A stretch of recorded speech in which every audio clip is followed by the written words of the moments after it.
નવરાત્રિના કાઉન્ટડાઉન રહ્યા છે ને ખેલૈયાઓ હવે ગણતરીની મિનિટો કલાકો બાકી છે ને ખરીદી કરવા માટે માર્કેટમાં ઉમટ્યા છે। વર્ષો જૂનું જે લો ગાર્ડન માર્કેટ જેને કહેવામાં આવે છે ત્યાં વર્ષોથી લોકો અહીંયા ખરીદી કરવા માટે આવતા હોય છે અને હવે નવરાત્રિની ખરીદી કરવા માટે ખેલૈયાઓ અહીંયા પહોંચી રહ્યા છે। ત્યારે કેટલાક ખેલૈયાઓ છે એમની સાથે પણ વાત કરીશું। બેન, આખરી ઓપની ખરીદી નવરાત્રિની કેટલી ખરીદી કરી તમે? બહુ સારી, બહુ બધી ખરીદી કરી દીધી છે આજે। બહુ બધી વેરાયટી અહીંયા મળી જાય છે। નવરાત્રિના હવે થોડાક જ કલાક બાકી છે એટલે બધા જોશમાં છે અને અહીંયા ઘણી બધી વેરાયટી મળે છે ને બધું જ મળી જાય છે।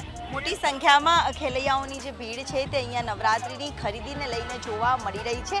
દરેક ઓપ્શન અહીંયા મળી રહે છે, તેના કારણે વર્ષો જૂના આ માર્કેટમાં અત્યારે આખરી ઓપની જે નવરાત્રિનું કાઉન્ટડાઉન બાકી રહ્યું છે તે દરમિયાન ખરીદી કરતા લોકો છે તે નજરે પડી રહ્યા છે અને દુકાનોમાં પણ ભીડના દ્રશ્ય જોવા મળી રહ્યા છે। ચોફેરે એક તરફનો માર્ગ બંધ કરવો પડે એવો ભરચક ટ્રાફિક પણ અહીંયા એ જ પ્રમાણમાં મોટી સંખ્યામાં જોવા મળી રહ્યું છે। સાથે જ નવરાત્રિના હવે કાઉન્ટડાઉન બાકી રહ્યા છે, આવતીકાલથી નવરાત્રિ શરૂ થઈ રહી છે ત્યારે ખેલૈયાઓ માર્કેટમાં પણ આખરી ઓપની ખરીદી કરતા નજરે પડી રહ્યા છે। કેમેરામેન મનીષ વાણિયા સાથે દિવ્યા ચૌહાણ, સંદેશ ન્યૂઝ, અમદાવાદ।